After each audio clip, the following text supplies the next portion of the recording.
ఫైనల్గా Christmas day అయితే వచ్చేసింది. క్రిస్మస్ స్టార్తో లైటింగ్లతో మా చర్చి చూడండి ఎంత కలకలడిపోతుందో. ఇంటి దగ్గర ఉన్న పిల్లలతో పాటు మా సన్నిగాడు కలిసి పసులపాకు అయితే ఒకటి రెడీ చేశాడు. పసులపాకు చూసిన తర్వాత అబ్బా ఏం టాలెంట్ చూపించారా అని చెప్పేసి అనిపించింది. వారేవా ఏం కట్టారు. పండగైన తర్వాత క్రాకర్స్ లేకుండా ఎట్లా. మా వాడైతే మొత్తం క్రాకర్స్ తీసుకునే కొద్దీ తీసుకోండి ఇంకా తీసుకునే తగ్గేదే లేదు అంటున్నాడు.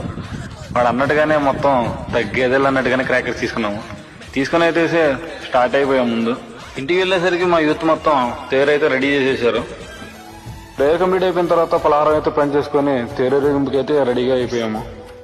లోపి డీజే కూడా వచ్చేసింది. బాగానే వెంటనే చక్కని దేవుడి పాటతో స్టార్ట్ చేసేసుకున్నాము. ఫైనల్గా అయితే మా చర్చి చూడండి పండుగ రోజు ఎంత కలకల్లాడిపోతుందో. క్రిస్మస్ అంటే అంతేనండి, మా ఊర్లో కలకల్లాడిపోతుంది. క్రిస్మస్ సెలబ్రేషన్స్ మొత్తాన్ని వీడియో చేస్తుంటే వీడియో కొంచెం లెంత్ అనిపించేసింది.